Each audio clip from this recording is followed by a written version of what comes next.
of his breed. The world's finest podcaster. Now that's what I call high-quality H2O. ML Elric was a lonely boy. Smelled like you could use a shower, Dickie. Everybody else got friends, Mama. I just want some too. You don't have what they call the social skill. That's why you never have any friends, except for your mama. Constantly tormented by everyone. Until one day, Somebody hurt you, my boy? You gotta defend yourself here, or they're gonna ride you for the whole season. they pushed him too far. Stop making fun of me. Oh, dang. These skilled though. You asked interrogator question around my face. It's gone. What are you doing? What are you doing? That is not paid for by them. That is paid for by the people of Detroit. You might be qualified, ML. I'm not qualified for this job. Let me tell you something. You want to go right now? Okay? You want to go right now? You know what the Waterboy and I have in common? No friends? No. We're the only guys on the Mud Dogs who could have passed that test.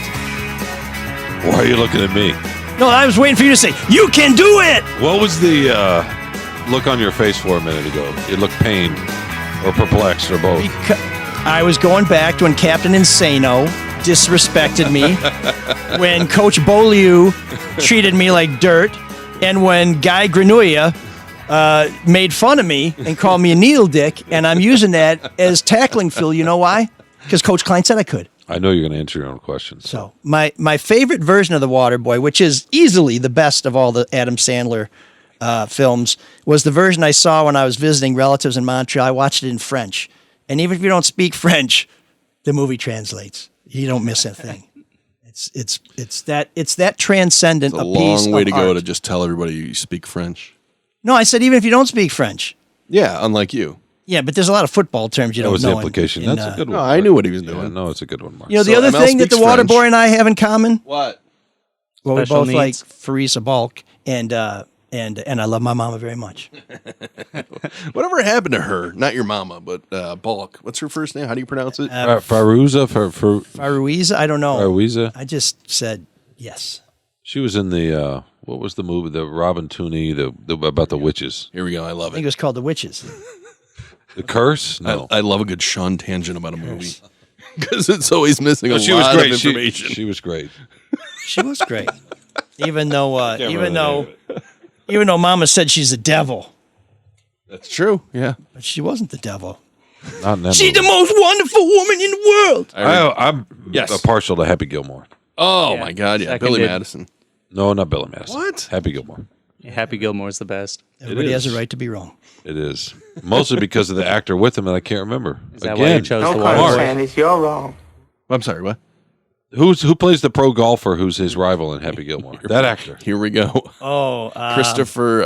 First time I saw him was in Thelma and Louise. He was the wronged husband, right? he was also the Christopher host McDonald? in Quiz Show. Christopher McDonald. Yeah. Yes, he was. played Good Jack. memory. Not Jack Parr. Why are you but pointing Jack, at him? I said it for Because he said quiz show. Good. Jack Parr, the good. baby from Christopher The Incredibles? McDonald? No, not Jack Parr. That's Jack. Yeah, I don't know. You eat shit for breakfast? I ate pieces of shit like you for breakfast. Actually, I didn't have any breakfast this morning. I got off to kind of a rough start today. I got a phone call at 4 a.m. from some folks on Sanford, the 11,500 block of Sanford, whose basement was flooding because it's raining on the east side and I guess everywhere else. Yep. And they said, we had your number from the campaign. We called everybody else. So we figured we'd call you. And I said, I didn't get elected to city council. I said, I know, but we thought you might be able to get us some help. So they called and I said, thanks. And they also said, we didn't think anybody would answer. And I said, no, we put our home number on that stuff. We wanted to be accessible. And so I made a couple calls. I don't know if they're going to get any relief Sorry, or I'm not. getting my calculator up here. That's 10 eyes. Keep going. So, how'd you help him? So, Mark, when you were saying we like it when Shawn gets involved early on, I think we need to revisit that. I think we got to find a happy medium there as opposed to Shawn, did you help anybody this morning? Pardon me? Did you help anyone this morning? I did. Did you help yourself? But I don't need to talk about it. Such a. No, now you have to. No, I did. Should be plenty. Continue, Mikey. Okay, well, this Shawn plug brought to you by the priapism. And so then I went to go get my blood drawn this morning because I have a little cholesterol issue. And have you ever had this happen where somebody puts the needle in your arm and they're like fishing around in there to find? So I hate that. So I'm looking on my phone and this woman she's wonderful, but you really don't want your phlebotomist stuff to say like, oops, nope, okay, that moved. And then say, whoa, and then she's like, I'm freaking out here. And I'm like, I had a student phlebotomist once 7 times. 7. I'm sitting there, and she's just, no, let's try it now. Nope, let's move to the other arm. 7 times. She never pulled the needle out of my oh, that's arm even while worse. And then she goes, ooh, it's bubbling. I've never seen that before. I said, bubbling. And all I'm thinking is pulmonary embolism. Yeah. PE. She's going to blow up my heart. So I started to get really faint, and I just said, I'm just going to. Do needles freak you out? I said, we'll do the other arm, but let me just pause for poise. I don't like them, but I learned a lot about needles. I was in college. I was going to do this. You're trying heroin? No, I'm not. I'm against heroin. Steroids? Not even smoking. You smoked cocaine? Tattoo? No. Crack, as it was called? Yep. No, don't do that.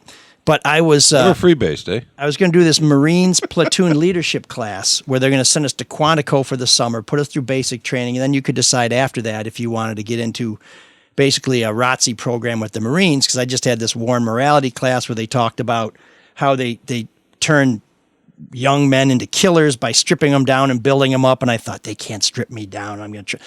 Anyway, we were in line to get our blood drawn. This place was called the MEPS Center. It used to be at Gratiot and Beaubien, where the police headquarters was, and the old Wayne County Jail still is.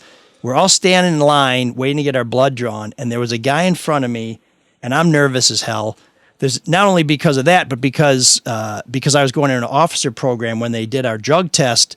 There was me and a guy who was going to be an Army nurse. Because we were going in some officer track, they were giving us an even more thorough drug test. And I thought, oh, shit, it's all over right now. So anyways, and that was just weed. But this guy in front of me the whole time is talking about, don't faint. They're drawing blood. Don't faint. And he's going on.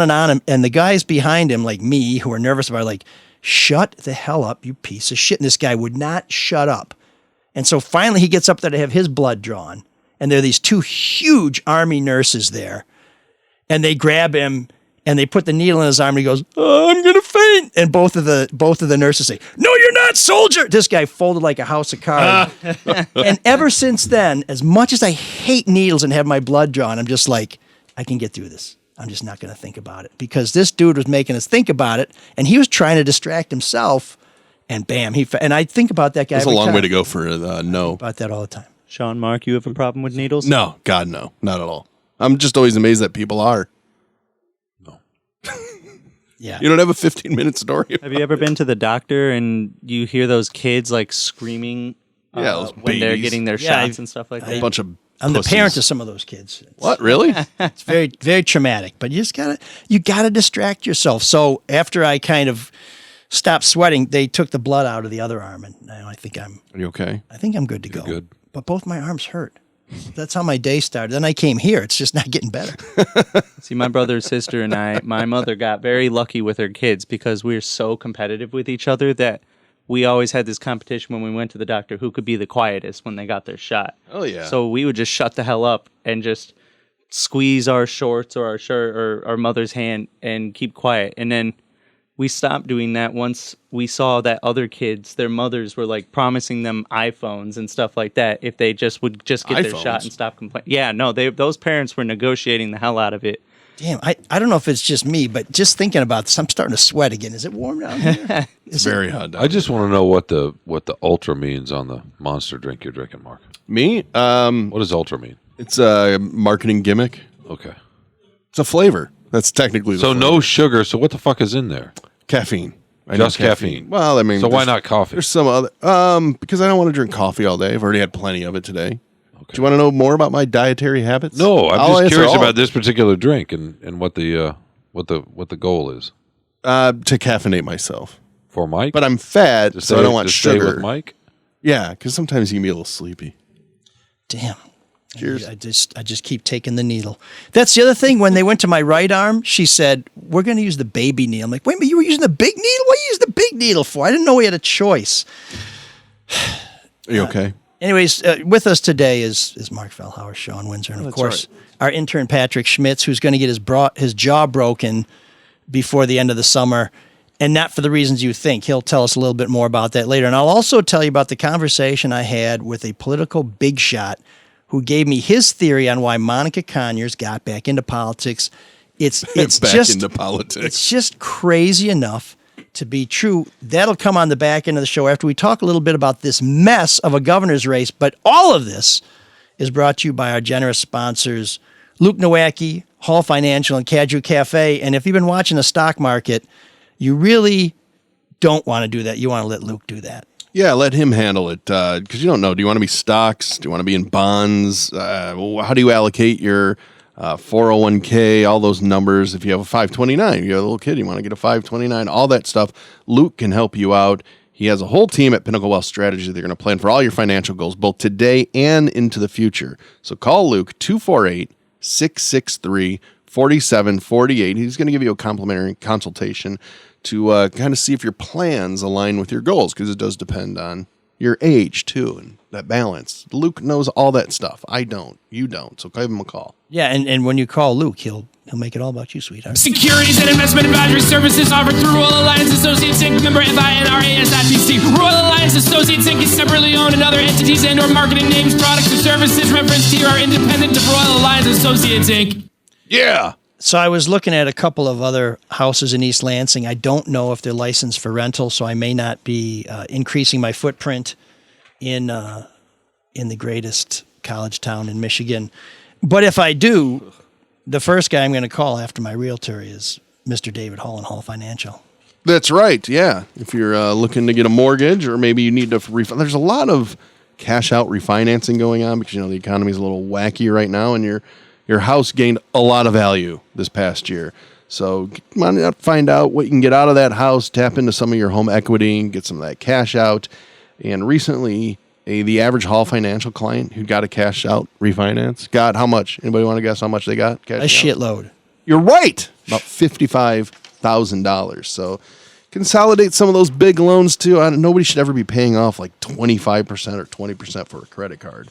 And your interest on a mortgage is still tax deductible. So make right. that debt work for you. And honestly, 5.5%, I think historically is pretty damn good. Not the historic lows we've had in the last decade. Yeah, I think a good credit card interest rate is like 16.9%, maybe 12%. And that was before they started jacking interest rates. So put your equity to work for you. Talk to Hall Financial right now about all these programs they have. 866-CALL-HALL, or feel free to chat with them online. CallHallFirst.com. All that information too available at mlsolodetroit.com. That's right. When you contact Luke or David Hall, let them know that ML sent you.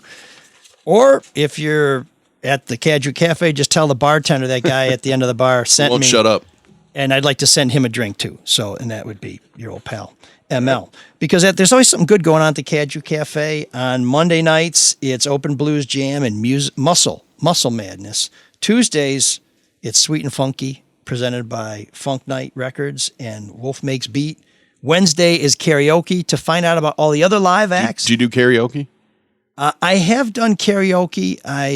It tends to be something campy, like Love Shack by the B-52s, where it's more of a performance than actual musical. Than where you're like, wow, that guy can really carry a tune. It's like, yes, I can in a casket. Oh boy, okay. Shawn's looking askance. Where can I find out other events? Well, Mark, it's great that you asked that. You won't be surprised to find out the website is cajucafe.com. That's CADIEUX because it's French. Cafe, also a French word. In American, we say cafe. Cajucafe.com. Beautiful. Oui. Right, Shawn? I just said it because he's drinking something. Yeah. I'm not going to analyze your beverage. Yeah, ultra horse spit. So I was on Mackinac Island last week for the policy conference, which should have featured. I honestly, to that point, Shawn, can you get some of that caffeine over to Shawn? Maybe just a little sip. I gotta say, I could not think of any place I'd want to be less than the Mackinac policy. Yeah, what's even better is that you're about to tell us about it. Yeah, no, I mean, I'm glad. Don't get me wrong, Shawn. I'm glad ML went because he's a reporter and I'm not. I would be. Can't he just write about that in the paper? Yeah, he could. And then you can read or not if you choose. But there was a bit of write about. I read your column. Why couldn't you read my column? There was a bit of excitement up there though because the very first day, the Detroit News dropped that big story about Mike Duggan and the Federales. Yeah, and exposing an informant. So that was the first thing he had to talk about and had to have a press conference. And I imagine, was that a buzz though that whole weekend or week? Well, so this thing is, all the swells and the politicians go up there. And last year I went there as a politician. And this year I went back to let people know, hey, I'm a reporter again. I was not there on Tuesday when he had his press conference. Yeah. Give him a little of that ultra, but not too much. Not too much. Just, we don't want the baby to get over. Can I have a question for you? When you're up there, do you have baskets on your bicycle? When I was up there last year, I did have a bicycle, but I did not have a basket. Like baguettes and stuff? No, I had a laptop, which I used to dial in to this show. I remember that. Yeah, you were very mad about walking up. Giant arm sticking out of my back and some microphones and cords. Did you see Duggan? I did not see Duggan. I don't know if he left after midday Wednesday. I think he was up there doing some panels. But one of the things about this policy conference is you run into all kinds of people. Both of our U.S. senators were there. Almost all of our Congress people were there. City council members were there, state reps, state senators, the governor, you name it. Mike Tirico was up there. I ran into him in the lobby a lot of times. He was hosting some. Tom Gorris was up there. Ted Koppel was there. John Meacham was there. Steve Ballmer was up there. And there was a session. Why? Well, because they have some programming where they try and talk about topics that will be relevant to the business and the political community, but they try, when somebody is sort of the chairman of that year's conference, you can see they pull in a lot of favors. Arn Tellem, who is sort of Tom Gorris's guy running the Pistons, they were, I guess, the chair people this year. So he called in all the big shots he could. And of course, Steve Ballmer has ties to Detroit because before he was, I guess, president of Microsoft, he went to Detroit Country Day, and now he owns sorry, I'm dating myself, the LA Clippers. And so I think it was a double hit for him coming home, and Gorris probably called in a favor for him as a fellow NBA franchise owner.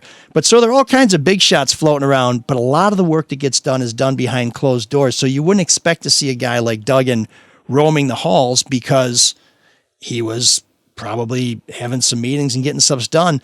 But when I saw that story pop, and I still haven't seen anybody get an answer to this question, and that is, who did he tell about this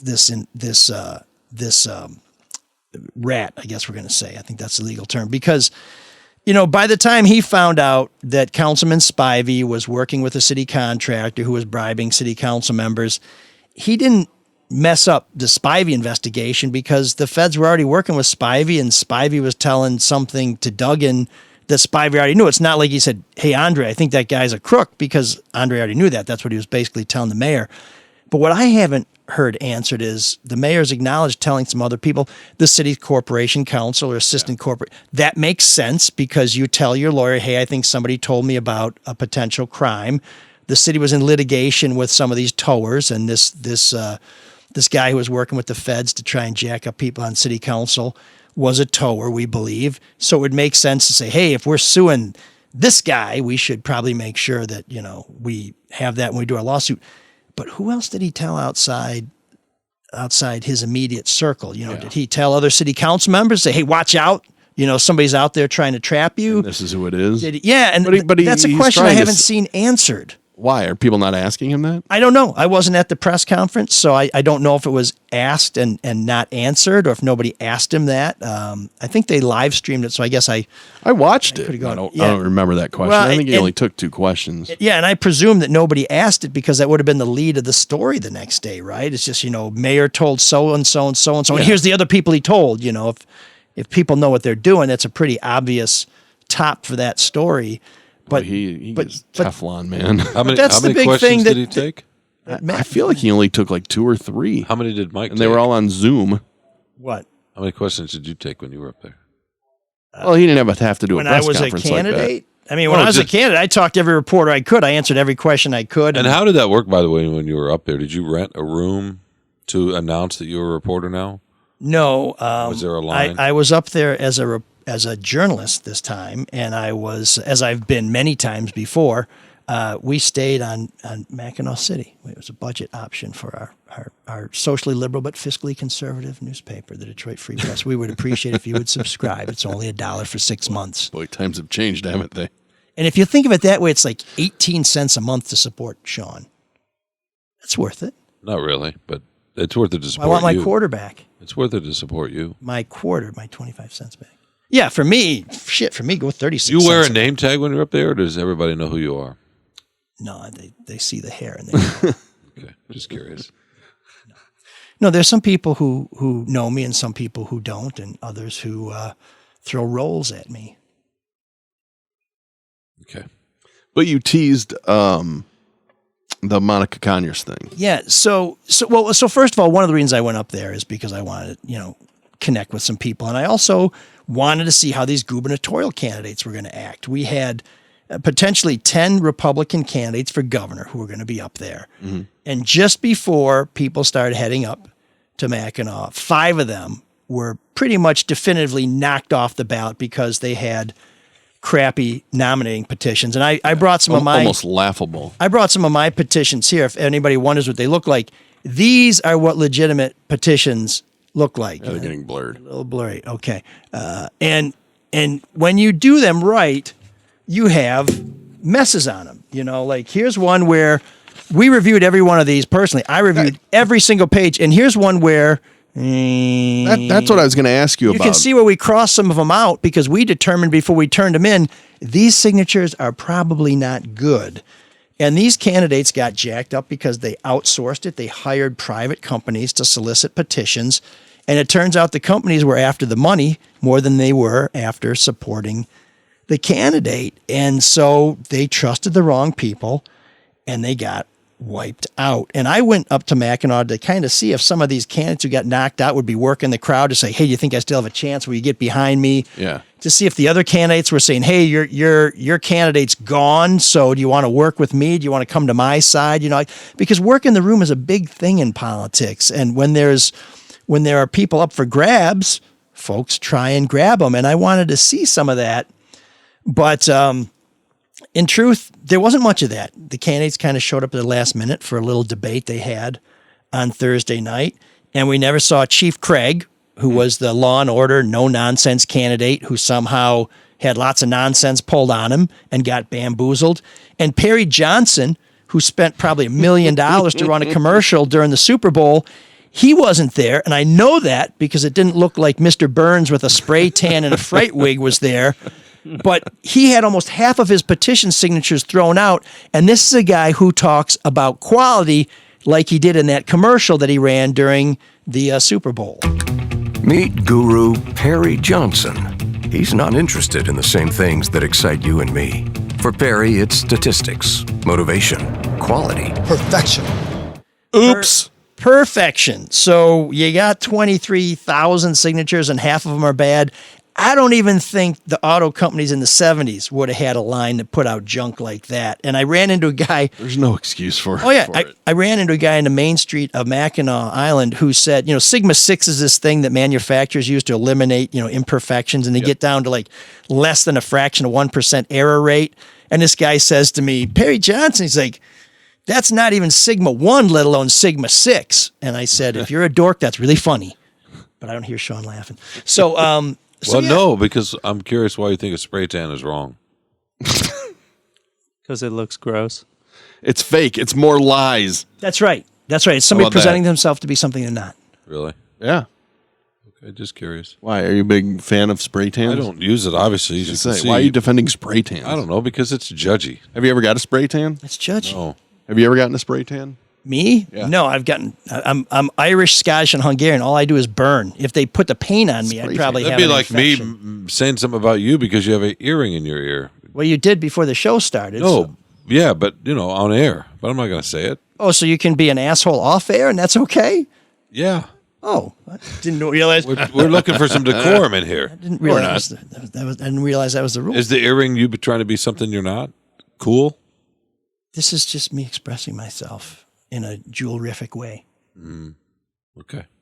I didn't think I'd be judged by you, but I guess. You're always judged by Shawn. I know, but he's the non-judgy guy. That's what I always find somewhat. But always good stuff happening at the Cadre Cafe, by the way.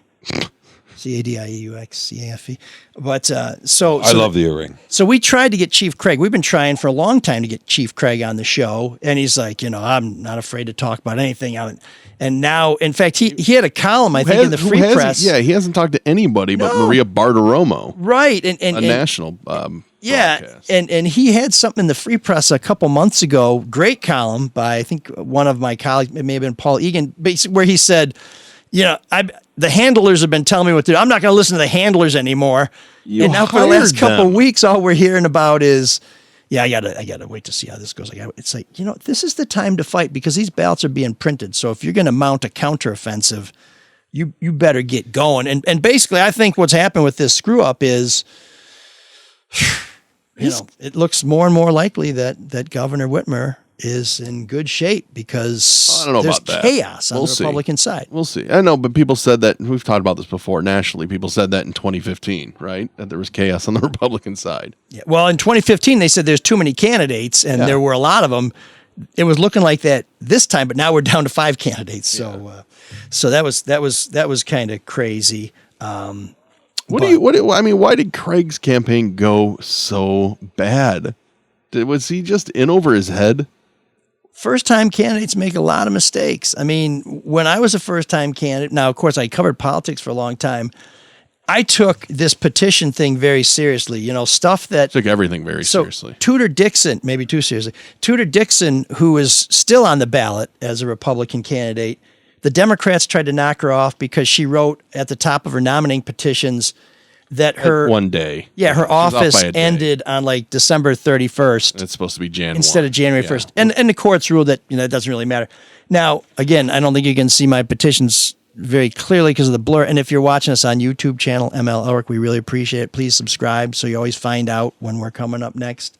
But, I called the clerk's office and I said, what's the right date? Is it the 31st, the end of the year? Is it the 1st, the start of the next year? And they're like, that doesn't really matter. I was like, whoa. The clerk's office said it doesn't really matter? Yeah, they said either one's fine. I said, I just gave up my job and possibly my career to do this. I don't want to find out on the first day I'm a candidate that I'm not a candidate anymore. So when we talked to people about this, we had witnesses that heard this stuff in case we had to go into court. Simple stuff like, some people made a mistake where instead of putting it on in my case, it was the 3rd of August, some people put on there August 3rd. Like, no. Those petitions we took and we recirculated them. We asked the people who signed them in the first place, hey, we had a defect on the top of our petition. Would you re-sign it? Just because we didn't want this to happen. And there's places where you can print your name and sign your name. Some people put, they print their name where it says signature. They sign it where it says printed. On the date of they signed it, some people just don't pay attention. They put their birth date there. And when we ran into cases like that, we went back to those people and said, will you re-sign the petition? Because we didn't want to take any chance. Now, partly that's because we didn't have a ton of money, so we couldn't hire people to do it. But mainly it's because this is the first test of a campaign. This is where you find out, do you have enough volunteers to go out and get signatures? This is where you find out who's really committed to the campaign. It shows organizational skills, too. Right, and it also helps you identify the first group of people who might support you as a candidate because you can only sign one petition. So presumably, these are people who you might be able to rely on to vote for you, to support you financially, to volunteer for you, to say good things about you, people you might want to send your literature to. And so while 15,000 signatures is a lot different than the 300 that I had to get, there were people like Ralph Rebrandt, who's a pastor in Farmington Hills, who I'd never heard of in my life. He got 15,000 signatures from volunteers. Yeah. There are other people who did it. And I think what happened is people like Perry Johnson and Chief Craig said, I'm a big shot. I'm an executive. I need to spend my time making big shot executive decisions. I can hire people to do this. And that was a mistake. And a lot of the gubernatorial candidates I talked to when I was up there said, I feel sorry for them. But if you can't run a petition drive, how can you run the state of Michigan? If you can't get on the ballot, what kind of a candidate are you going to be? And I think that's a fair comment because Perry Johnson, money's not an object. He's going to put millions of his own dollars in there. Chief Craig raising a lot of money. He probably feels like he'll be able to get all the money he needs to run the kind of campaign he needs to run. But they screwed up. Mm-hmm. They trusted the wrong people. And in politics, who you trust could be your ass and our ass. And if you don't sweat the details, well, we got a former governor who's probably going to be testifying in the Flint water case because he didn't sweat the details on whether or not the water is being treated properly in Flint. And so these details do matter. And trusting the right people is important. And making sure that you do what you need to do to get it going. Well, if you don't, there's 5 people who know what happens. You're done. So you're saying the petitions are important? Actually, I was just trying to kill time so you could jump in with that topic you want to talk about. No, I was just, yeah. So what was that topic again? I want to make sure petitions are important. That's the message. Yeah. Okay. I don't know that people really need it underlined and highlighted like that, but I think, yes. Well, that was a long soliloquy, so I was trying to make sure. Well, thank you for dragging it out some more. Highlighted the. Yeah, thanks for infantilizing our audience so they couldn't gather that from context. Oh, not the audience. It's for me in my slow brain. Okay. Yeah. Okay. Well. Yeah. All right. So cut off the Ulta. Why did you? Thank you, Mark. What did you learn about Monica Conyers and wanting to get back into politics, even though she can't? Oh, I was hoping office, to save right? that to the end for the people. Oh, okay. I'm sorry. For the people who listen to the full audio download, for the people who just watch us on YouTube, which we really appreciate. Well, you wrote a good column about the ballots, and Shawn, I liked your column too. I'm not going to talk about it like you're not here. But No. I want to talk about Mike's column. He just did. I know, but I want to talk about your column. It bends to the right. It's a good column. You don't want to talk about your column? Good. What about the boys? The boys are back. What do you want to say about the column, Mark? Well, no, I just thought, because it's something we've talked about before, and you wrote about NIL. Okay, let me say this. Harbaugh. Okay, go ahead. Let me say this. You and I have no problem with athletes making money. In college, Mike does. He doesn't like it. So there you go. But you really, I think the jumping off point for your column was Harbaugh's comments attending the University of Michigan should be transformational, not transactional. And I thought a ludicrous statement. Well, no, yes and no, and it would have been easy. And I did point out that anybody who goes to any university, it is a transactional. Yeah, they're customers now. They're not students. They're customers. No, but even when you're a student, you're still paying to get for the opportunity to learn. That's a transaction. It can also change your life. That's transformational. Yeah, it can be both. Mm-hmm. You don't have to be a student athlete to have that experience. You can study whatever you want. So why did he say that? Because he wants to emphasize the transformational part as a way to separate them out. Obviously, they're gonna set up in a name, image, likeness deals. Why are they so far behind? McNamara because it's one, right? Michigan, and they love themselves, and they love that Block M, and they love that Maize and Blue, and they love that whole idea of being a Michigan person. Well, wait a sec. I don't know if you know this, but I went there. Yeah. I agree with that. I love all that. We know because Michigan people don't usually wait that long everybody, to tell blah, us. blah, blah, blah. I was making a joke. Oh, okay, sorry. But it can be true because I love the tradition. I love the Block M. I love all that stuff. However, you got to keep changing and moving. They're going to be left behind. Well, it is interesting, the juxtaposition of Jim Harbaugh's quote about we're going to try to keep making it a transformational experience and over transactional experience, which of course is both can be true, and that's what I argued. Both can be true. That's true for about 100 guys on the team, but there's 25 other guys. Meanwhile, in the same week, Ryan Day, the coach at Ohio State, was asked about a name, image, and likeness, and said, "Yeah, we need about $13 million to keep the roster intact after next year." Because that's honest. That's truth. And the point of Shawn's column was, now Ryan Day is telling all of us, whereas before he was probably having meetings with the Columbus Quarterbacks Club and telling them, hey, boys, you need to pony exactly. up. And that was the main point. But it started with this idea that Nick Saban, of all people. I know, laughable. Going after Jimbo Fisher, the head coach at Texas A&M, Nick Saban, of course, coach at Alabama, accusing Jimbo Fisher of buying his team, or buying his recruiting class, rather. Yeah, which Alabama's done for years. And then Fisher's like, what? I know all sorts of stuff. Do you really want to go there? Yeah. That was Fisher's basic response. Are you sure you want to go down this road, Mr. Saban? I thought it was interesting, too, that Saban takes a shot at Deion Sanders and, his historically black university where he's coaching. Is it Jackson State? Jacksonville State or Jackson State? Jackson State. He got the #1 overall recruit. Yeah, he got 2 really good guys because they had money And to pay them. Saban NIL. has been consistent about his distaste for the NIL, right? But the way he runs his program, I mean, we can't prove anything. That's Saban, but the idea that those guys aren't getting paid at that level is ridiculous. Yeah. So here's where the boys and I They should get paid. Diverge. Is I don't have a problem with athletes being compensated. I think they are with their scholarships. But here's the thing. So we'll come back to that in a minute. But to have Nick You hate the Saban, free market. to have Nick Saban complain about this, a man whose contract said, I have to be the highest paid coach, and who, even after he was the highest paid coach, got supporters of the program to pay the mortgage on his multi-million-dollar mansion, for this guy to say that money shouldn't count. Nick Saban, you can kiss my ass because you are the biggest hypocrite in the world. Now, if you have other programs who can say we might not win a national championship every year like Nick Saban does, but we can make you a millionaire, Nick Saban is sitting there saying, well, there goes my competitive edge right there, because some kids might say, I'd love to be a national championship, but there ain't much money in that. But $1 million, I can count that. And so I'll go to another program because maybe all the $1 million spots in Tuscaloosa are taken up. See, I think the NIL is going to even it out among the top programs in this way. Which isn't going to include Michigan now. If the money... They're not going to play. You're right. If they're not going to... Even they are playing it. They've got... Harbaugh's a little bit full of shit. Well, of course he is. They're behind. But they're behind. They've got plenty of kids, or excuse me, youngsters, whatever, on their roster now who have NIL deals. Blake Corum has a deal with Subway, for example, a running back at Michigan. And that's great, and they all do. My point... isn't it Subway Lose Fresh? Yeah, right. My point is, among the top programs, if the money is now the same...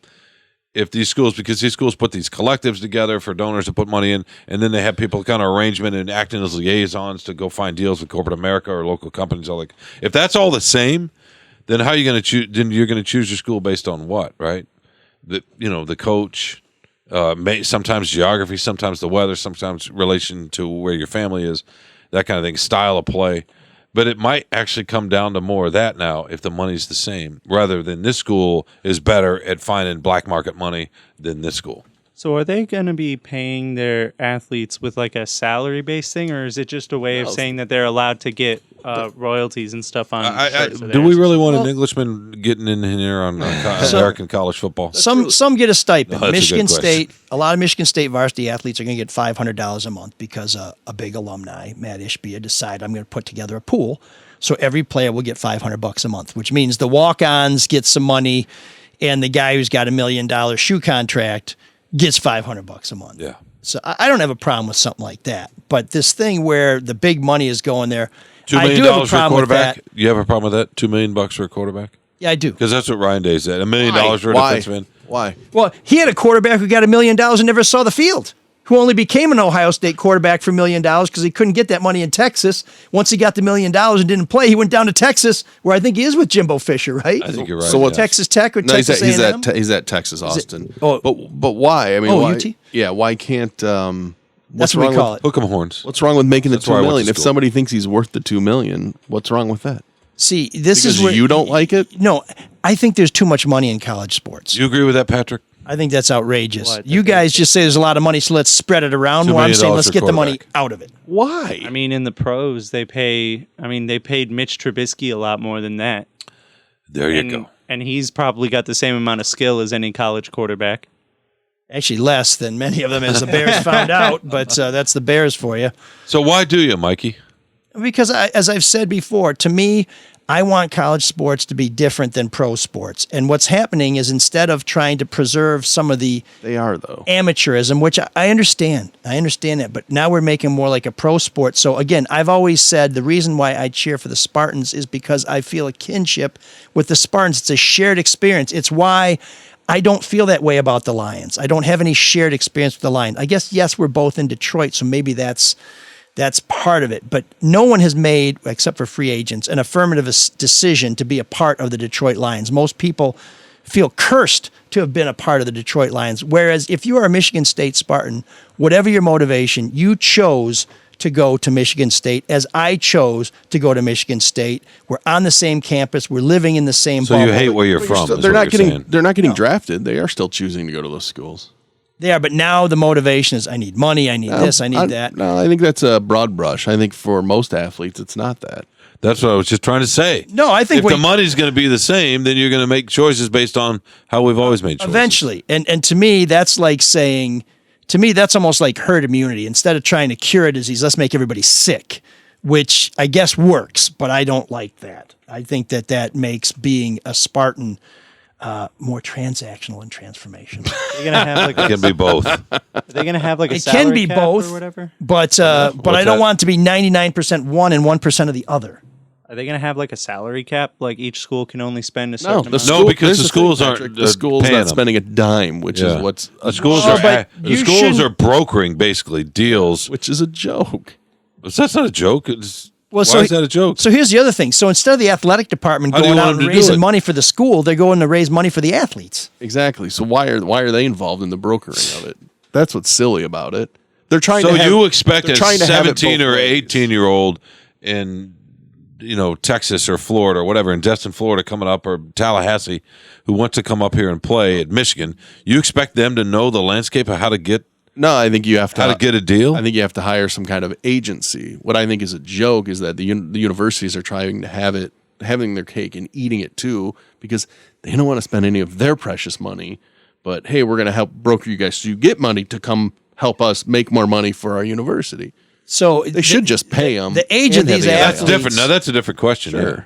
The age of these athletes, I think, is an issue too. Not all of them have advisors. Not all of them have really, LeVar Ball in their court and all this other stuff. That's where the schools are stepping in, right? Well, no, I don't part know. Of the recruiting pitch now. So one of my arguments has been this further twists the impressionable mind of young people and detracts them from being all they can be. And I would say, and Shawn, you may know more about this situation than I do, but I would say Amani Bates is Exhibit A, because here's a guy, if he had gone to play at Michigan State, would have been developed by Izzo and would be well on his way to being a successful pro. You don't know and that. Instead, he ran to Memphis to get a big payday, and he went from being the next LeBron James to being a kid who may play basketball at Eastern Michigan University, which is a fine university, great color scheme, go green, go white, but it is not, unless you're Earl Boykins, a ticket to the NBA. Oh, his issue started long before that. It had everything to do with money. It had much more to do with how and where he played high school basketball and the lack of development. He did not play against other top flight kids in the same way that most of those kids at that level do. He's also younger. But you were here saying he was amazing. He was a transfer. He was on the cover SI. He was. But from that point, what happened? He did not go out in the normal developmental. Well, for one thing, he hadn't filled out right, so that's part of it. Not so anti-puberty, I guess. But the other issue is the way where he played, the way he played. His dad started a school, right? Yes. Basically for his son. Yeah, I'd like to know more about that. And that was perfectly legal, everything he did. He was trying to... happens all the time. No, I know, but I mean, what does his dad know about running a school? I mean, even if you're homeschooled, the curriculum has to be approved by the State Board of Education. Well, that's a different conversation, but the long and short is that the basketball development didn't happen because of that stuff long before he got to Memphis. Memphis may have been, it's dysfunctional a little bit. And for every... But to say Michigan State would have saved him, that's not true. I'm not saying it would have saved him. What's that? I'm not saying it would have saved him. I'm saying he had a better chance of developing into a fully formed human being with pro potential if he had been under the tutelage of Tom Izzo as opposed to any other the guy who got ran out of Memphis for being a bum. You don't know that, though. I do know that. Or also, any other Penny Hardaway can't do that, or Larry Brown. Penny Hardaway can't because he got fired. No, but when he went there, that was the coach. Yeah, it's not just Izzo. I mean, he would have... Penny might have been able to do it, but Amani went for big pennies. For every he would have Amani had that Bates experience at all sorts of other colleges, not just Izzo. This is what I hate about it. For every Amani Bates, and let's say it is all about the money for him, there's so many more people like a Matt Ishbia or a Rob Pelinka that were down on the bench that, there's not all athletes in college sports are the number 1-2 players in recruiting. Is that a shot at Steven Izzo? Number 13, the human victory cigar? The point is, I think everybody always thinks of the people that can rake in the multi-million dollars, and that's just a very small percentage. Right, but I think the amount of time the amount of time that a Matt Ishbia is going to spend with a guy who's making $1 million on the bench is going to go down, because instead of being a part of a team, He's now a commercial entity who's now maximizing appearances, which is going to cut into the very little bit of time these guys have for academics. When we start paying these athletes and turn them into working men and women, into professionals, we've basically stopped them being students. And I think the important part... They've been doing that all along. That is so ridiculous. They don't have enough time to be students now, and so your solution to that is to give them even more distractions? We've been treating them like full-time professionals for decades. But we want to treat them like other students. I mean, what about Zuckerberg or Bill Gates, who, they kind of succeeded in their choice and dropped out of school. They didn't take their academics seriously because they started making money. Don't they require the players to take super easy classes or super unrelated classes that they can just half-ass all the way through so they can focus on football anyways? That mainly happens at North Carolina, but that's a generalization. That's true. That's a generalization, but there are kids that I mean, look at Hutchinson's dad. He's a friggin' doctor. Yeah. I don't think that guy walked through Michigan while he was also crushing people. I mean, there are kids all the time that graduate with engineering degrees. Okay, so great. So you're in favor of exploitation. Okay, that's fine. No, I'm not in for your favor of own exploitation sentimental brown sepia tone version of what college should be. No, that's not it at all. I appreciate that you're being romantic, and I find you very handsome. It's not about romance. I like your romanticism. When you create a pay scale on a team, you tear that team apart. Because then you have your $1 million players, and you have the other guys who get crushed. It's also not true. Bullshit. It's demonstrably not true. There are leagues all over the world that operate that way, and they team build just fine. And they are professional leagues. And the worst guy on those professional teams still gets paid. Chuck Nevitt still got $1 million a year to be the 7'4" guy at the end of the Piston bench. Everybody gets a little something at most of these big schools, right? They get a free education. They get $500 a month. No, I'm terms of extra. All right, look, we got to move on. Can I ask you guys a question, please? I do want. Can I point out one other thing about NIL? Look, it did kind of fuck over Michigan basketball with Diabate and Caleb Houston, who could not receive NIL money because they're foreigners and they're here on a visa. Caleb's from Canada. Diabate is French. And that weighed into their decision to go pro after 1 year. And also weighed into the decision to Dickinson returning. 100%, because he's cleaned up. He has his own website, and he's making a lot of money. Yeah, there's no way he'd be back. He would have taken the chances. If the university could actually pay those guys, maybe they would take their education more seriously and still be in school and not go to the pros to hopefully be drafted. Yeah, they're gonna make that study hall when they can get $50,000 to show up at a dealership somewhere. I'd make that decision. Think of it as a down payment for life. You know, if you want to deprive. Well, wait a second, ML, you would nip that in the bud if the university actually paid them to play and not had sponsors. Yeah, I don't like the sponsors. I'm saying that when you give a kid an opportunity to go to a study hall or to do something that a student would do that doesn't have a dollar sign on it, and then you offer them, why don't you go and open my store for $10,000? They're going to go open that store for $10,000. Mm-hmm. I just, to me, that's outrageous. You could also probably do both.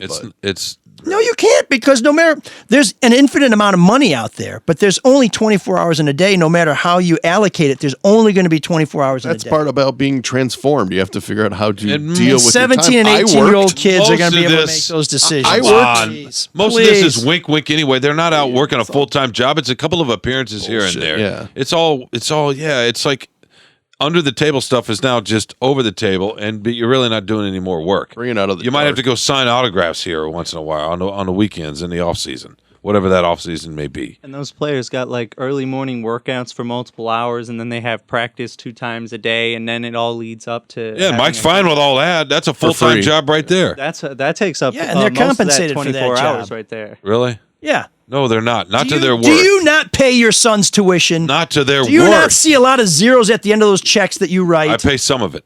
Okay, well, I pay all of it, and it's a shitload, okay? You know? It's a lot.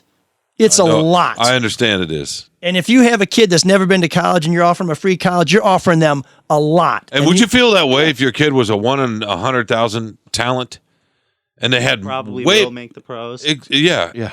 I would say to them what I would say to a starting journalist. You go to a paper where they make you do a lot of work and you have a lot of experience and you get good at your craft. And if you keep doing that, you're going to climb and your reward is going to come. And that's true for most people, but there's some people that are ready to write a novel at 24. All then right. let them write it. Exactly. That's exactly what Marker's saying. Let them go play quarterback and earn let what them that's go worth. into a professional league where you're paid to do that. So you want to get rid of college sports altogether? No, if your whole hang-up is you can't go from high school to the NFL, I say go ahead, go from high school to NFL. I would rather do that than to see our college sports turned into a minor league. Too late. Yeah, it's been too late for way too long. Well, it's too late because we have gatekeepers like you nitwits here who are just like, Gatekeepers. I don't have a solution, so let's just throw let money me at ask- kids who don't know what to do with it. Can I just ask you a question? Oh, It here's has another nothing to do example. with Forget this. about Amani Bates. Take a look at Johnny Football, Johnny Manziel, who destroyed himself chasing money by signing autographs when it wasn't legal and basically derailed himself because he was more after money than after being the kind of athlete he could have That been, was- the kind of teammate he could have nothing been. to do with You why are he- making a whole college generation of Johnny Footballs. Johnny Football, Yeah, you Johnny got- Manziel, that is more a personality of who he is, Yeah, not there's nothing money. to do I don't with think why money he did. changed him. But you know why? Oh, money didn't change him? He came from a very rich family. Yeah, Johnny Football was Johnny Fuck Up Driven before by he even money. started in the league. Yeah, come on. One of man. the reasons he You need to screwed up pick- is because he chased you the need dollar. to pick better examples. Yeah, so there. Oh man, the geeks have inherited the earth. Did I do that? What a dork. Does him wanting to play with us again mean that he's turning into a geek, or we're turning into cool guys? I love ending an argument with, so there. Right. I mean, I think it's obvious who our geeks are, but it's really more of a perennial thing than for a week. So I'm going to pick somebody who's just a geek this week. But it also is kind of a perennial thing because they're at it again, the fat cats stuffing themselves while the rest of us fall further behind. That's right. I'm talking about America's Division. CEOs. Quit dividing us. The rest of us, these guys, the rest of us. Come on. CEO's like a college coach, okay? Okay, Shawn, I had trouble understanding with the CEO bone in your throat, but finish. Okay. That's some kind of weird termite- sexual Sorry. put down. That's right. America's CEOs generally scored raises of more than 17%, according to an analysis done for the Associated Press. Meanwhile, the rest of us slobs racked up raises of around 4.4%. And bosses wonder why they can't get anybody to work for them. Well, I'm sure that weed and Nintendo Switch are partly to blame, but I can't rule out the notion that some of us or some people, because I guess I am working for the man again, are just sick of working for peanuts while the boss stuffs his face. And it usually is a his with pistachios. You know, Shawn, I was watching ML. He was eating pistachios right before the show. And I am the boss. So that's a great example. Boy, there's a lot of Just irony. like Johnny Football and Amani Bates. A lot of irony coming off the last topic into this. Yeah, no, it's just how it goes. It's all right. We're used to the inconsistency. Go ahead, finish it. So greedy CEO bastards. It seems like you've already got everything. Everything. Like But we're a going to college give you coach. one more thing. You're our Geek of the Week.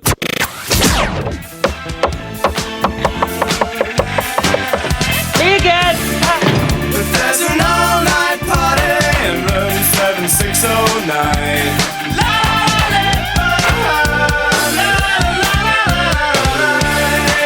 And you can dance together all night if you've got the time.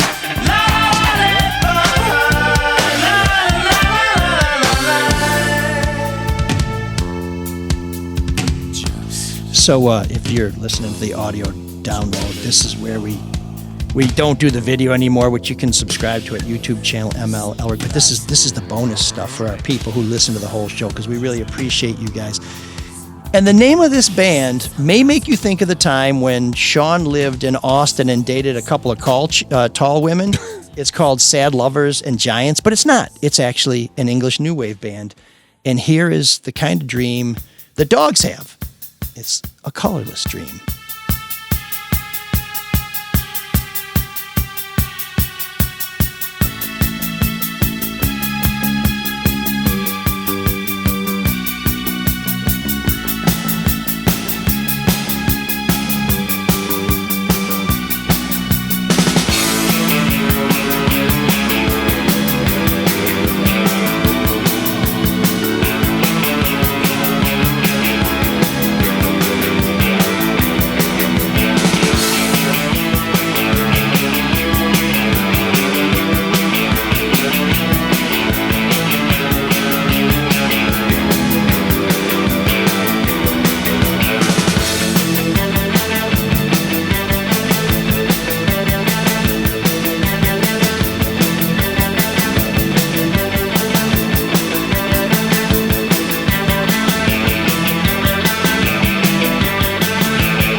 I think that's fair.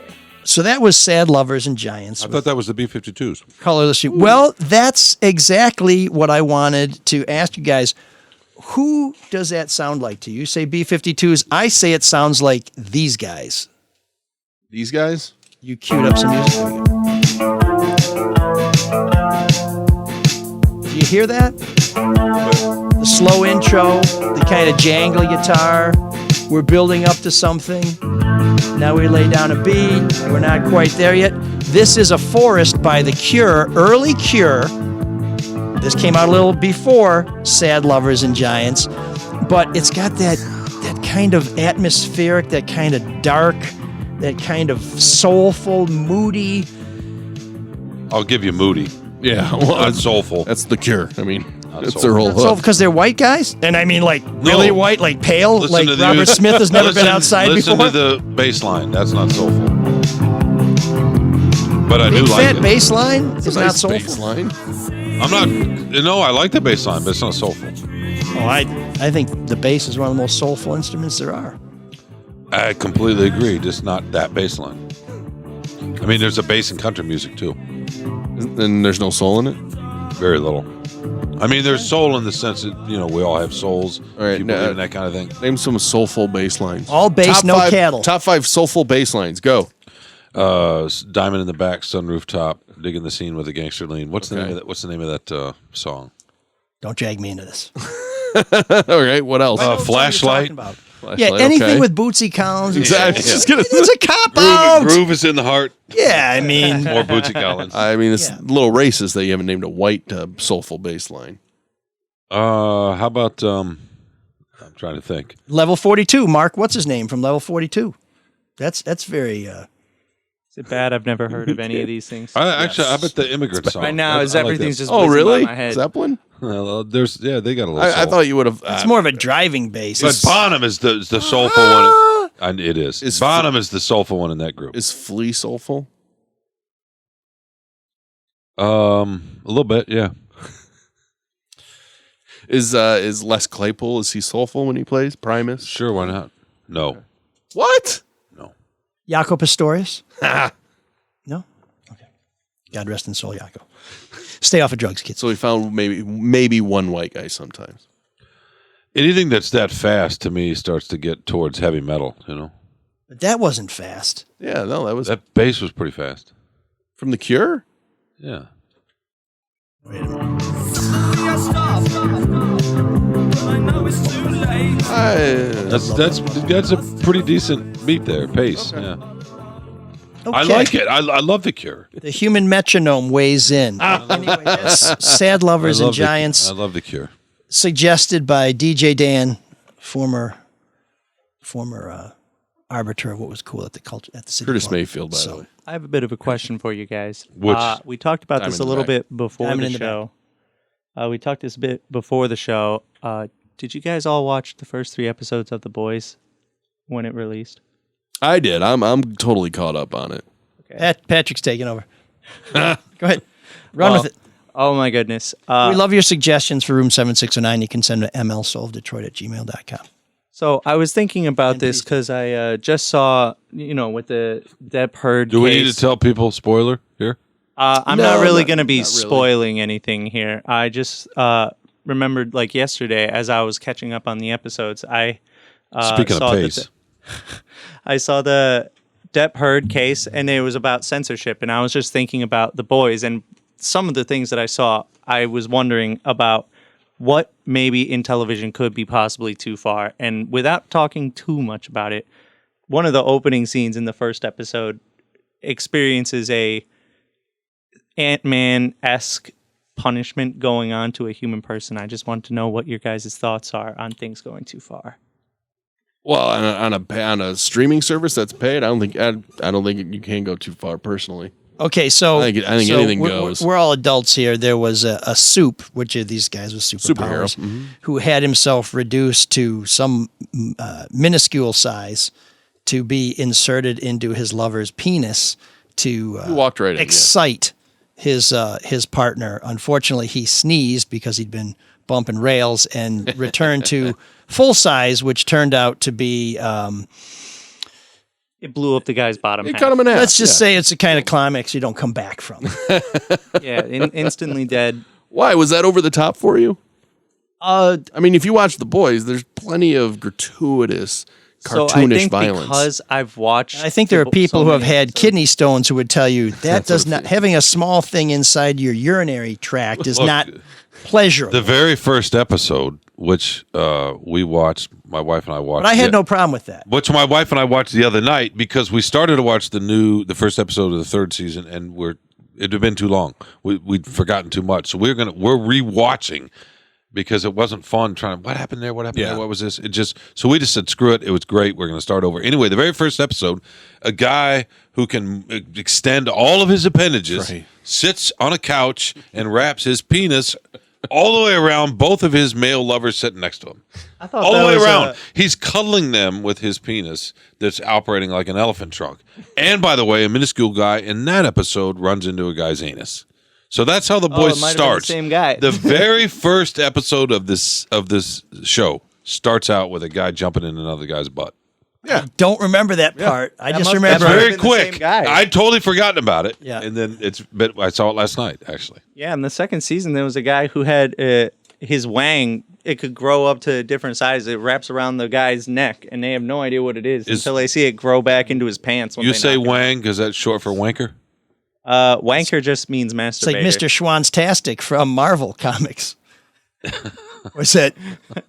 Mr. Fantastic. Mr. Fantastic. I got my. Yeah, but when you say wanker, you don't just mean you masturbator. You mean you asshole, you prick, you whatever. Yeah, right? it's used that way. He's English. You should have said it with the accent. No, you wanker. That's it. Yeah. But I didn't think that was going too far. I mean, I don't think that sort of maneuver would have the intended effect on a partner, but I know you went directly to the scientific anatomy part I definitely did not say what just happened. We need to rerun this and watch it again. I did have a moment of quiet reflection and wish there was an ice pack handy, but just sympathy pains. But yeah, that's whatever. I mean, we have naked women all over the place, and what was it? I think maybe it was the Righteous Gemstone. There's way more male nudity in the Righteous Gemstones than there are female nudity. If that's the show I'm thinking of, and are you sure it's not Euphoria? And I'm not really getting because I've never seen that, and that's if I'm going to see naked male genitalia, I'll just look down. But I think I kind of thought that was cool because we left that one alone, didn't we? Yeah, because it sort of felt like there was some sort of leveling the playing field there. We think nothing of seeing naked female bodies, even on network TV, going back to NYPD Blue. But somebody shows a Johnson, and now we're just like, whoa, they went too far. It's like, well, wait a minute. I mean, you got no problem looking at boobs and a butt, but you see, you see a twig and berries, and you're sort of like, hey, whoa, it's time to call the FCC. It's like, no, they have equal time. They don't see. I mean, they are. That's only broadcast anyway, right? I mean, I have a hard enough time finding what's on what. I completely agree with you, Mike. And by the way, also when you said I have a hard enough time finding, I was about don't jump in here.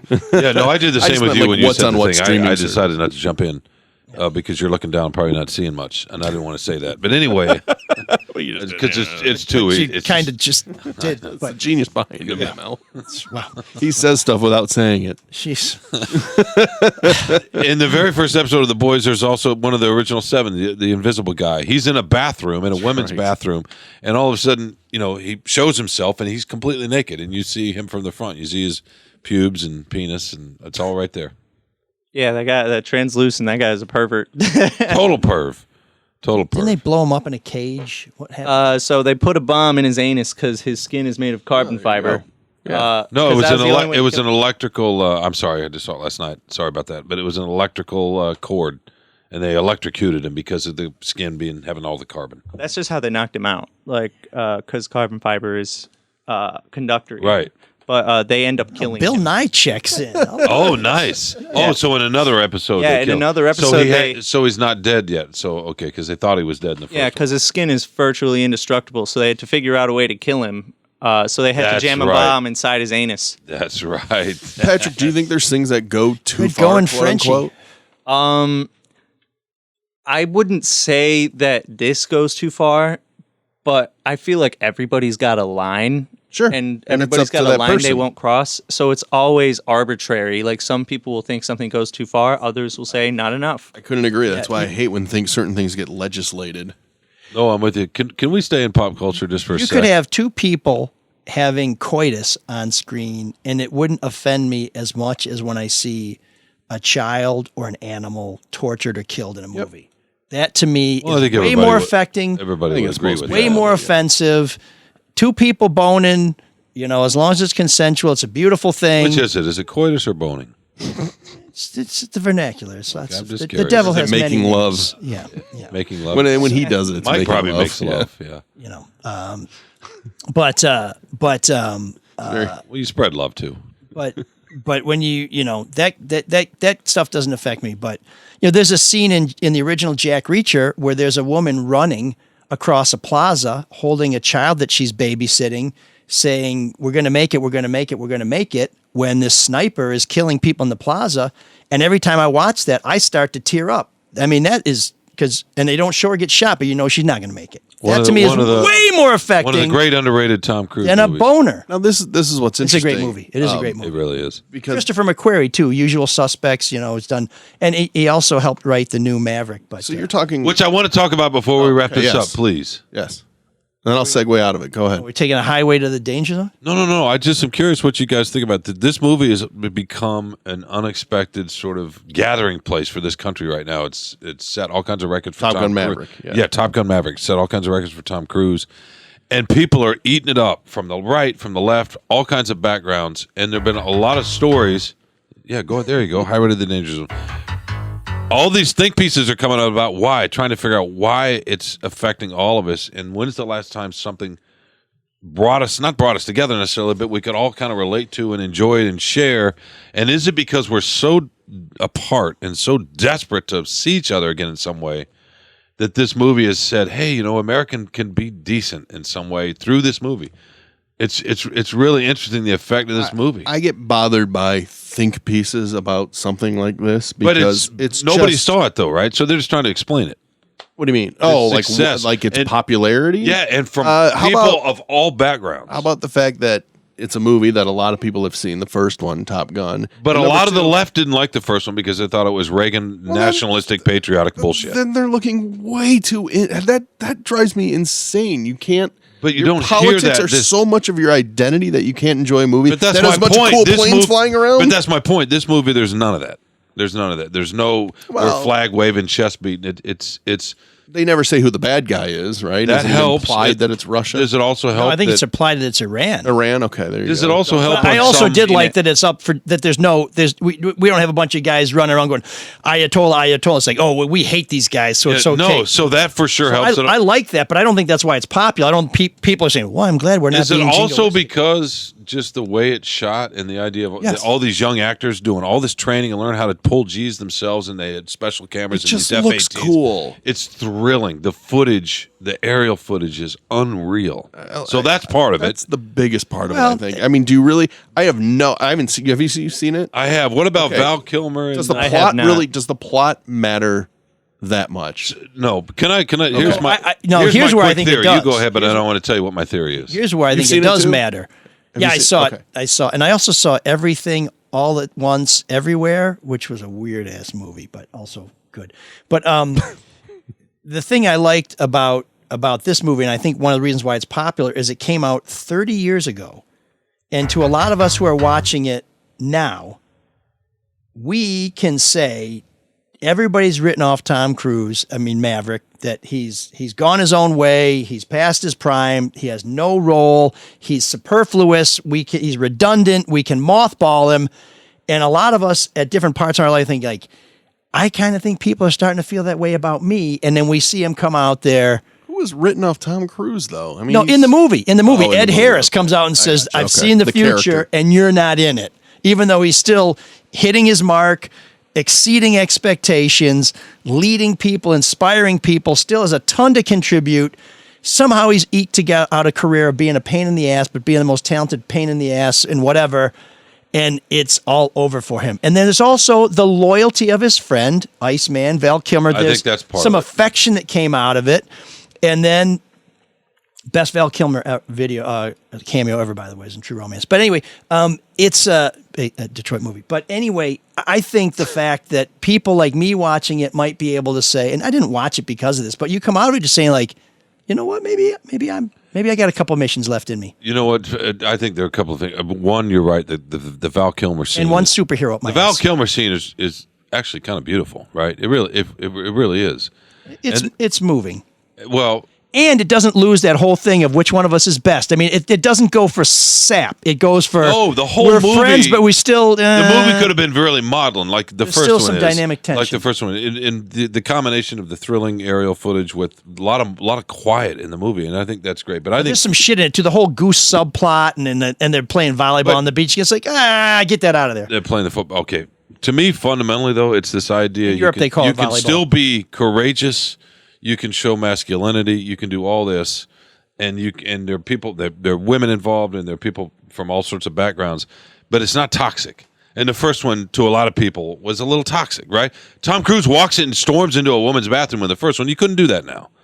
So to me, there's a juxtaposition Patrick of said how that Invisible Guy did. Right, again, but he was a bad guy. He didn't storm in, he snuck in. But that wasn't the protagonist of the movie being the good guy, right? You know, Tom Cruise couldn't do that now. To me, that's part of it. That we've changed a little bit. The movie at least wants to say we have. I'm not saying we have, but the movie wants to say, hey, this is what we're capable of. We can sit around and have a beer and find our commonality. I think that there's some of that in this movie that's speaking to people. Okay.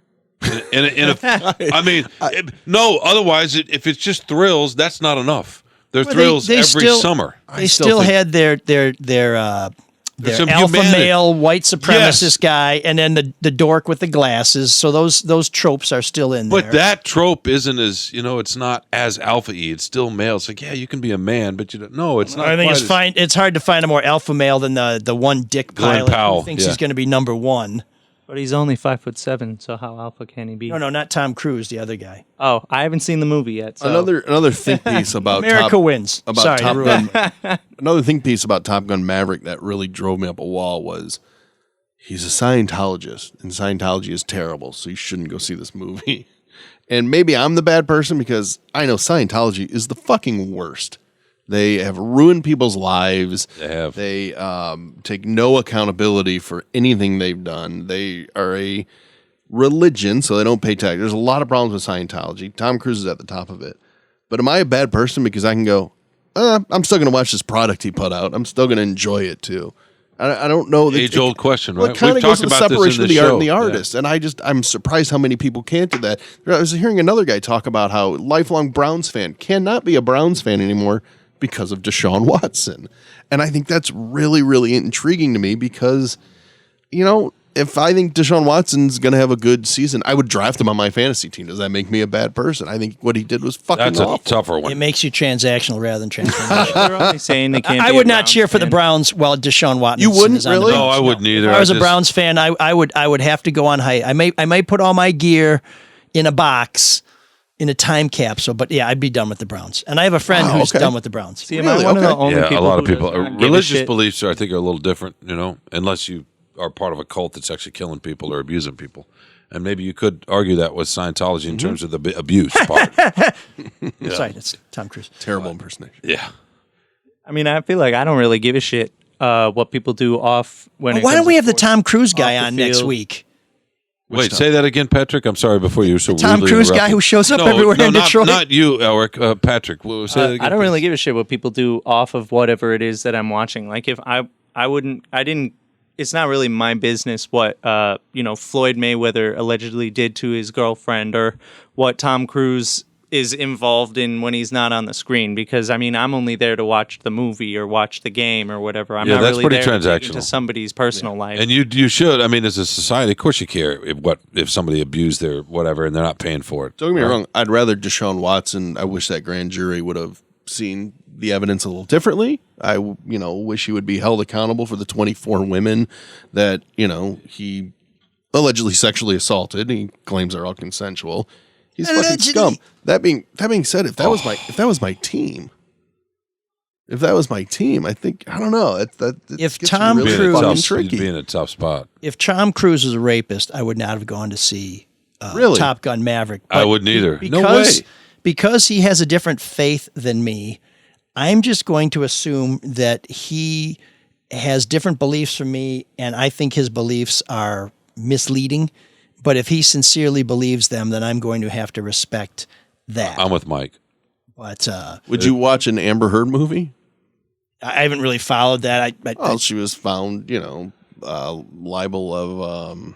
Well, I guess that's a little different because that's more. I think the better question is, would I watch a Kevin Spacey movie? Would you?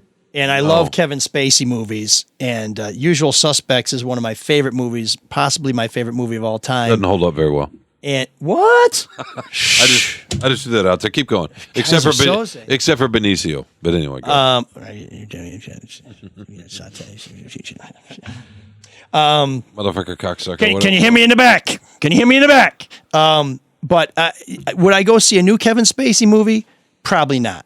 But I might watch The Usual Suspects again. I don't know if that's just fast forward through the an indefensible position. Just fast forward through the Kaiser Soze scenes. Do you like The Who? I do like The Who. I mean, Keith Moon allegedly killed somebody. I never listened to The Who when Keith Moon was alive. Sex Pistols? Can you listen to Sex Pistols? No, you like New Wave. I do like the Sex Pistols. Okay. Malcolm McLaren. Sid Vicious murdered Nancy. He's a murderer. Nancy Spungen? Did they OD together? No, he stabbed her in the stomach. I mean, some people want to say maybe he didn't do it and someone else did, but he's a murderer. Wait a second. Is he a murderer or not? Some people say he is. Some he people was say never he's not. found guilty because he overdosed while out on bail. Well, I guess Aaron Hernandez isn't a murderer then either. Right? Because he died while his case was on appeal. I'm not going to watch any of his movies. No, but I just think or listen to his music. Band, yeah. I knew that was coming. I think people pick and choose. Mark's probably right. I think they're both right. Why am I here? I don't need to be here. Very few people are absolutists, and these are the gray areas that make for great podcasts. That's what I hate. Not sure that that's the case There's today. So much nuance to everything, You're right. No, and it's fucking gone now. You're right. Bring it to the Drew show, please. All right, sorry. So no, I mean the nuance. I want the nuance. Bring it to Charlie's show. Bring it to Drew's probably way show. too much nuance. That's my biggest downfall. Couple of kidney shots to our fellow Red Shovel Network presentation. No. Mark's important to those shows. Nuance is important, really. And that was a very nuanced counter jab. So we teased at the beginning of the show that I was going to tell you about an encounter I had on Mackinac Island. And one of the reasons you go to Mackinac Island, but the tease was enough, right? It's like, sometimes you just want to watch the trailer. And you don't need to see the whole movie. I want to know. I feel something very small inside my private parts. I want to know what happened with Monica Conyers. Why she? I hope it's just soundbite that, whatever. But soundbite what? So one of the reasons you go to Mackinac Island is because you run into people who might otherwise avoid you. And so I ran into Wayne County Executive Warren Evans, who I don't think is a huge fan of mine, but he was walking up the steps or down the steps, and I was walking the other way, and I just said, "Hey, Mr. County Executive, what do you think about Monica Conyers running against you for county executive? What the hell do you think was in her head?" And he said to me, he thought about it for a minute, and then he said, we put together a group to try and coalesce behind a congressional candidate in the 13th Congressional District, the John Conyers spot. Yeah. And their choice was not John Conyers III, John Conyers' son, and Monica Conyers' son. And he said, "I just think she's kind of crazy." And she figured, well, if you're not going to endorse my son, then I'll run against your ass. And then he went about his way. And I thought, you know what? That makes as much sense as anything I've heard. And she is kind of a mean-spirited spitfire. That's so I can really see petty. her saying, yeah, I'm going to. And therefore on brand. Yeah. No, I think she's. She is a venomous. That's viper. Amazing. And it was just a spontaneous moment. I don't know if he really thought about it that much before, but it's one of those reasons why you go, because you have moments like that, and sometimes they are moments of clarity. But she couldn't hold that office anyway. No, but I think his point is that it was never about being Wayne County executive. Just about fucking with him. It was about messing with the guy who messed with her baby. Well, that didn't work out very well, though. She looks like a fool in this whole thing. If she caused Warren Evans a pain in the ass, maybe that's all she For wanted. what, a week? A month, maybe? I think for us to expect Monica Conyers to act rationally fair is enough. where the flaw in the thinking is. That's a very good point. Excuse me, sir. I'm being harassed. No, Councilwoman. I'm being harassed. So there's a funny story behind that, by the way. I'm sure there is. When I was at Channel 4, I knew Monica Conyers and some of the pension board members were going to Hawaii because a friend of mine at another news organization had mentioned it to me. And I said, we should go to Hawaii and see what these pension board members do because I bet they're all screwing around. Shit, yeah. And at that point, Channel 4 basically shut me down on anything involving the city because Kilpatrick had gone to him and backed him down, all this stuff. So they thought it was a great story, but they're like, we don't trust this yutz to go and do it. So they sent Kevin Dietz, and I think that was Kevin going up with the camera to ask her what's going on when she said we're being harassed. So I've always kind of felt a little bit of ownership for that moment. Yeah, but it's not yours, so that's okay.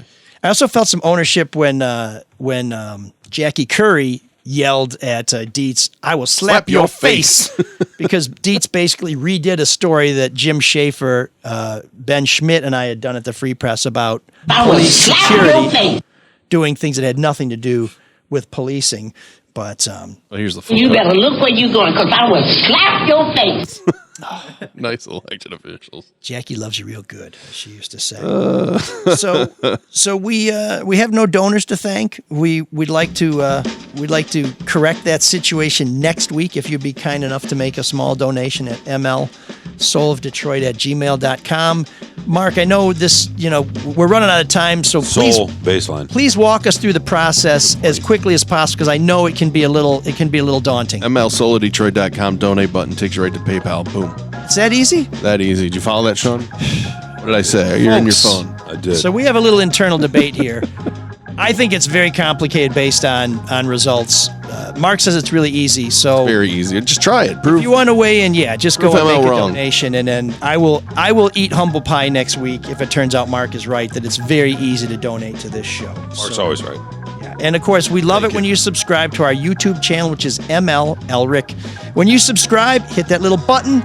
When little bell will chime, and when our next show is running, you will get a notification. And of course, you can go back and look at all of our previous episodes. And wherever you see us, wherever you hear us, we appreciate it if you subscribe, share, rate, like, repost, all that good stuff.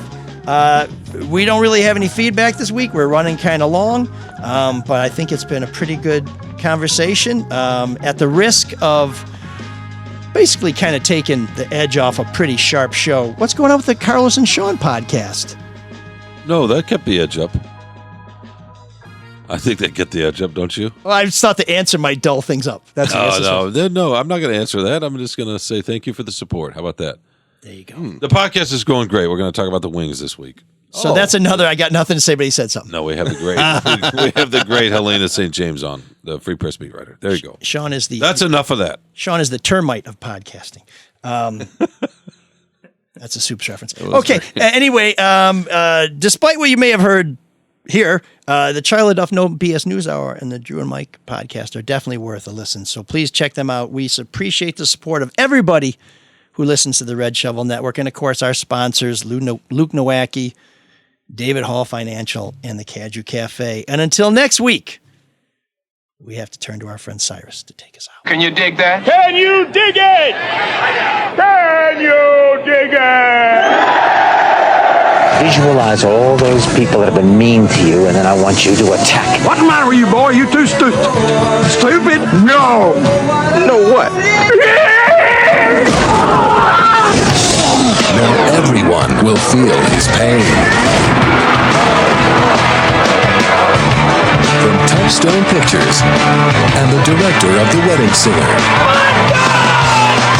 ML Elric. There's something wrong with his medulla oblongata. You playing the foosball behind my back? A soul of Detroit. Visualize an attack. How you doing, boy?